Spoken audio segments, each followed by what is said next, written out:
Bismillahirrahmanirrahim. Assalamualaikum warahmatullahi wabarakatuh. So let me introduce myself first. My name is Amirah Nabila from ASB 18 IP class. I take Sharia Accounting as my major at Institut Agama Islam Tazkiyah.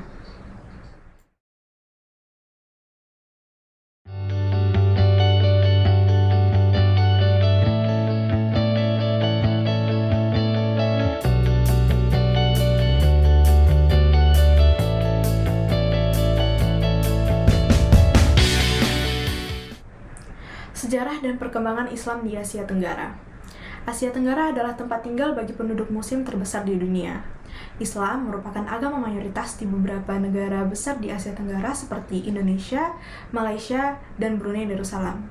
Selain itu, minoritas muslim juga dapat ditemukan di beberapa negara Asia Tenggara lainnya seperti Myanmar, Singapura, Filipina, Thailand, dan Vietnam. Secara geografis, kawasan Asia Tenggara merupakan tempat yang sangat unik dan menarik bagi perkembangan agama-agama di dunia, sehingga hampir seluruh agama, terutama agama-agama besar, pernah singgah dan mendapat pengaruh di beberapa tempat di kawasan Asia Tenggara ini, termasuk agama Islam. Bahkan jika tidak berlebihan, bisa dikatakan bahwa penduduk muslim terbesar itu berada di kawasan Asia Tenggara. Nah, saat ini ada sekitar 240 juta muslim di Asia Tenggara atau sekitar 42% dari jumlah populasinya. Nah, jumlah ini itu merupakan 25% dari total penduduk muslim dari seluruh dunia yang berjumlah sekiranya 1,57 juta miliar jiwa. Teori masuknya Islam ke Asia Tenggara. Ada beberapa teori tentang masuknya Islam ke kawasan Asia Tenggara, seperti teori kedatangan Islam ke Asia Tenggara dari Arab, Cina, dan India. Nah, yang pertama itu ada teori kedatangan Islam ke Asia Tenggara dari Arab. Nah, teori ini menyatakan bahwa Islam datang langsung dari Arab atau lebih tepatnya dari Hadramaut. Nah, berikutnya teori kedua yaitu teori kedatangan Islam ke Asia Tenggara dari Cina. Nah, menurut teori ini, dulunya Canton atau yang sekarang dikenal Guangzhou pernah menjadi pusat perdagangan bagi para pedagang-pedagang Arab, sehingga pada saat itu pedagang Arab banyak yang memeluk Islam. Nah, teori yang ketiga, teori kedatangan Islam ke Asia Tenggara dari India atau Gujarat. Nah, menurut teori ini, Islam datang dari Gujarat atau India dan pantai Coromandel di Semenanjung India. Hubungan dagang Asia Tenggara dengan India telah terwujud sejak lama. Nah, hal ini memberikan peluang bagi pedagang Islam India untuk menyebarkan agama Islam di kawasan Asia Tenggara. Islam sendiri masuk di Asia Tenggara dengan jalan yang damai, terbuka, dan tanpa ada pemaksaan sehingga Islam sangat mudah diterima bagi masyarakat di Asia Tenggara. Cara datangnya dan berkembangnya Islam di Asia Tenggara. Di sini, menurut Uka Chandra Sasmita, proses masuknya Islam ke Asia Tenggara ini berkembang melalui 6 jalur, yaitu perdagangan, perkawinan, tasawuf, pendidikan, kesenian, dan politik. Untuk jalur pertama, yaitu jalur perdagangan, nah, pada taraf ini merupakan taraf permulaan di mana proses masuknya Islam itu melalui perdagangan. Nah, kesibukan lalu lintas perdagangan pada sekitar abad ke-7 hingga ke-16 membuat pedagang-pedagang muslim dari Arab, Persia, dan India turut ambil bagian dalam perdagangan dari negeri-negeri bagian barat, tenggara, dan timur di benua Asia. Nah, saluran Islamisasi melalui perdagangan ini sangat menguntungkan karena para raja dan bangsawan turut serta dalam kegiatan perdagangan pada saat itu. Nah, jalur kedua yaitu jalur perkawinan. Tadi dari sudut ekonomi, para pedagang muslim memiliki status sosial yang lebih baik daripada kebanyakan pribumi, sehingga penduduk pribumi, terutama putri-putri bangsawan, tertarik untuk menjadi istri saudagar-saudagar Islam tersebut. Nah, sebelum kawin, mereka diislamkan terlebih dahulu. Disinilah terjadi proses islamisasi. Nah, setelah mereka mempunyai keturunan, lingkungan mereka menjadi semakin luas. Nah, akhirnya timbul kampung-kampung atau daerah-daerah dan kerajaan muslim di kawasan Asia Tenggara ini. Yang ketiga itu jalur tasawuf dan tarikot. Bersama dengan para pedagang, mereka datang ke Indonesia beserta ulama, dai, dan sufi dan mereka diangkat menjadi penasehat atau pejabat di kerajaan. Dan kemudian para sufi ini menyebarkan Islam dengan cara membentuk kader mubalik dan melalui karya-karya tulisnya.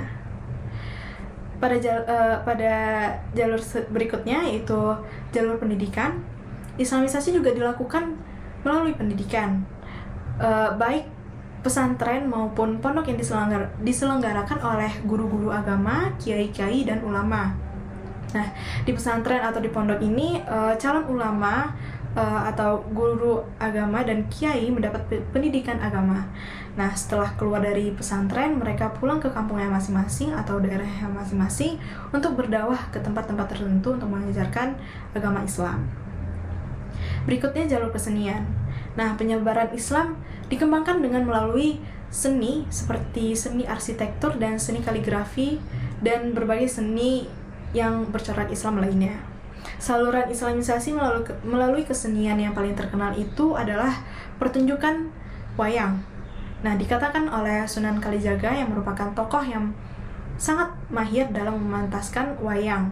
Dia tidak pernah meminta upah pertunjukan, tetapi ia meminta para penontonnya untuk mengikutinya untuk mengucapkan kalimat syahadat. Nah, untuk jalur yang terakhir yaitu jalur politik, cara politik ini banyak digunakan untuk menyebarkan ajaran agama Islam dengan menguasai sebuah pemerintahan atau bahkan menaklukkan raja di wilayah tersebut. Lalu setelah terkuasai dan rajanya masuk Islam, maka kebanyakan masyarakat atau pengikutnya pun masuk Islam mengikuti rajanya. Nah, pengaruh politik raja ini sangatlah membantu tersebarnya Islam di daerah tersebut. Nah, di samping itu, baik di Indonesia maupun di wilayah negara Asia Tenggara lainnya, demi kepentingan politik, banyak kerajaan-kerajaan Islam memerangi kerajaan-kerajaan non-Islam.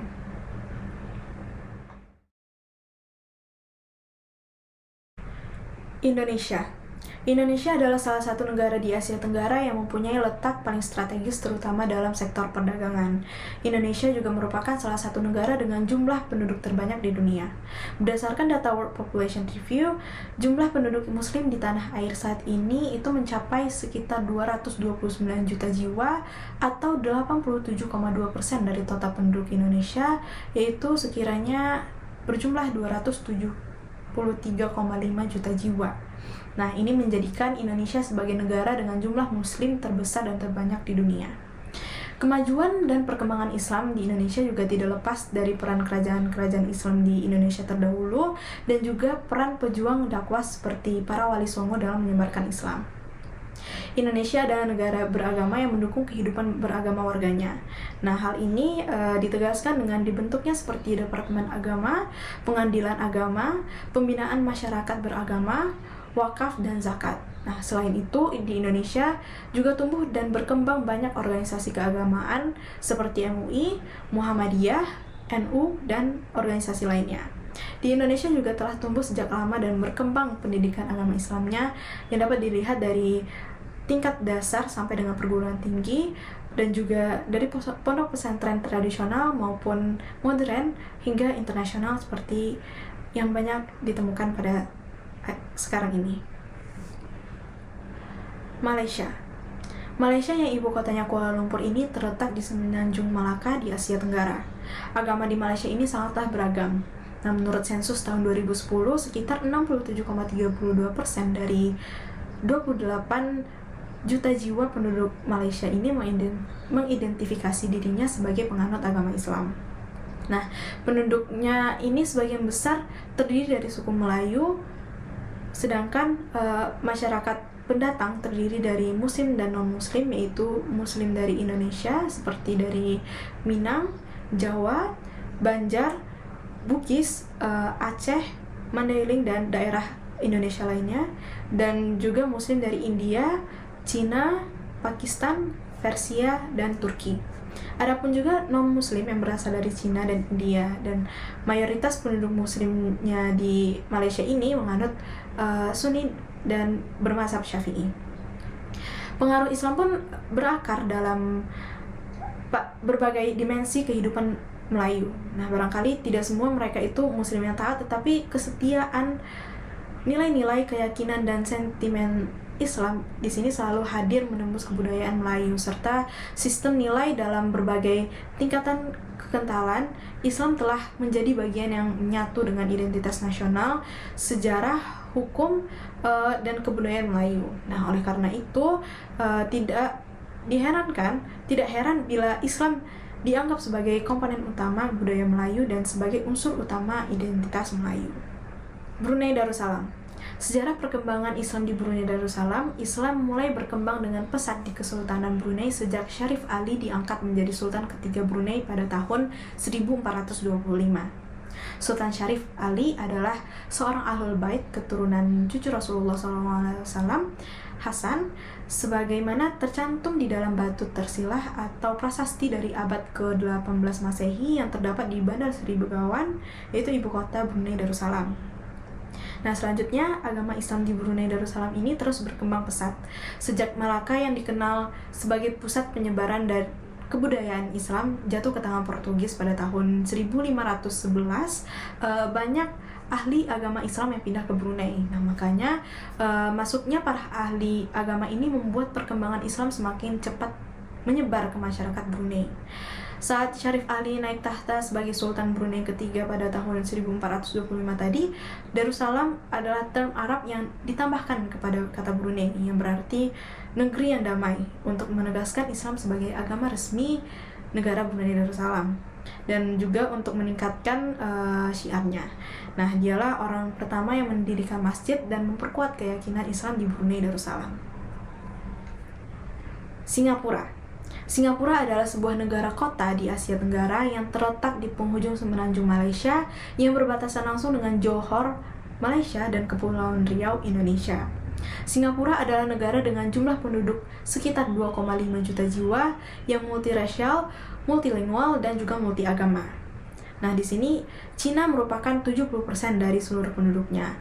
Kaum Melayu merupakan minoritas, yaitu sekitar 15%, sementara India hanya 6% dan ras lainnya itu 2% di sana. Seluruh penduduk muslim di sini berjumlah sekitar 320.000 jiwa, yaitu 16% dari seluruh jumlah penduduknya. Jumlah muslim Cina di Singapura juga sangatlah sedikit. Orang-orang Pakistan, India, dan Arab merupakan penduduk muslim lainnya yang ada di Singapura, dan di negara Singapura ini terdapat Departemen Urusan Agama Islam dan Majelis Agama Islam Singapura dan juga banyak beberapa organisasi Islam lainnya. Thailand. Islam di Thailand tergolong minoritas karena hampir 95% penduduk Thailand memeluk agama Buddha dan hanya terdapat sekitar 3-4% muslim di Thailand. Nah, akan tetapi meskipun minoritas, pemerintah Thailand di sana menyediakan dana keagamaan bagi kaum muslim. Dan di sana mereka diperbolehkan untuk berdakwah, bersekolah, membentuk organisasi dan mengelola penerbitan literatur keagamaannya. Nah, kaum muslim di Thailand ini sangat besar terkonsentrasi di 4 provinsi di bagian selatannya, yaitu di Satun, Narathiwat, Patani, dan Yala. Nah, agama Islam masuk ke Thailand sejak pertengahan abad ke-19 dan proses masuknya Islam di Thailand ini dimulai sejak Kerajaan Siam mengakuisisi Kerajaan Patani Raya atau lebih dikenal oleh penduduk muslim Thailand itu sebagai Patani Darussalam. Nah, Patani ini berasal dari kata Al-Fatani yang berarti kebijaksanaan atau cerdik, karena di tempat itulah banyak lahir ulama dan cendekiawan muslim yang terkenal. Nah, selanjutnya perkembangan Islam di Thailand ini semakin pesat saat beberapa pekerja muslim dari Malaysia dan Indonesia masuk ke Thailand pada sekitar akhir abad ke-19. Nah, saat itu mereka membantu kerajaan Thailand untuk membangun beberapa kanal dan sistem perairan di Krung Thep Mahanakhon atau Provinsi Bangkok.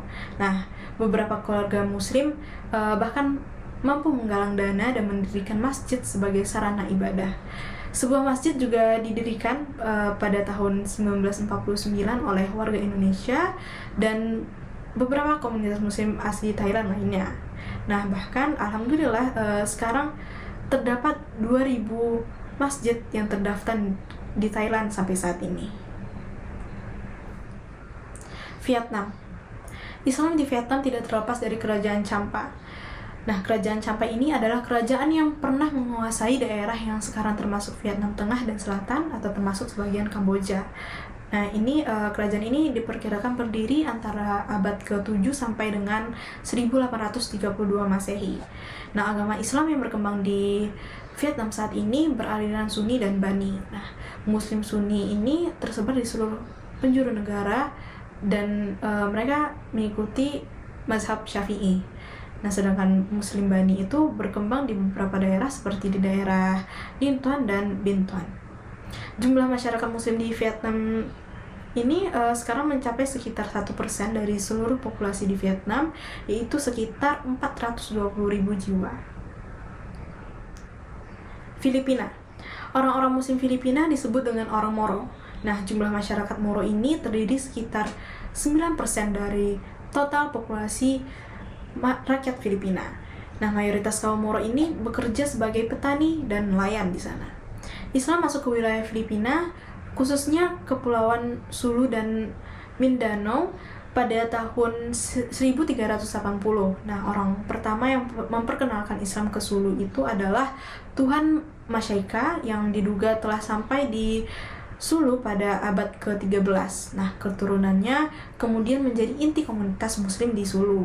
Nah, berikutnya yang datang menyebarkan Islam di Sulu adalah ulama Arab yang bernama Karimul Maktum pada paruh kedua abad ke-14. Nah, ia diterima dengan baik oleh komunitas Muslim di Buansa. Aktivitas keagamaan yang digerakkannya memperkuat pertumbuhan komunitas Islam yang dibentuk oleh pendahulunya, yaitu Tuan Masyaika tadi. Myanmar yang dulunya bernama Burma. Nah, Islam di Myanmar ini merupakan kelompok minoritas di tengah-tengah agama Buddha. Kaum muslimin di sana pada umumnya tinggal di Provinsi Arakan, Myanmar bagian barat, dan daerah itu berbatasan dengan Bangladesh. Penduduk Myanmar yang beragama Islam di sana tercatat sekitar 7% dari total jumlah penduduknya. Nah, sayangnya mereka di sana hidup dalam kemiskinan akibat rezim komunis yang berkuasa dan juga adanya perlawanan dari umat Buddha kepada umat Islam. Islam sebenarnya telah masuk ke Myanmar melalui jalur dakwah, tetapi belum tersebar luas walau telah tersebar ke sejumlah wilayah seperti Arakan. Islam sampai ke Myanmar melalui jalur perdagangan dan dakwah yang pada kala itu wilayah tersebut masih disebut Bermanja. Kamboja. Islam tiba di Kamboja pada sekitar abad ke-10 hingga abad ke-11. Sebagian besar etnis Cham memeluk Islam pada abad ke-16 hingga abad ke-17 menjelang jatuhnya kerajaan Champa. Nah, menjelang jatuhnya kerajaan Champa ini, mereka pergi ke daerah lain, yaitu Malaysia, Indonesia, dan Tiongkok. Namun, terdapat juga etnis Cham di Kamboja dan mereka adalah Muslim. Nah, etnis Cham ini juga memegang peranan yang sangat penting dalam penyebaran Islam di Kamboja.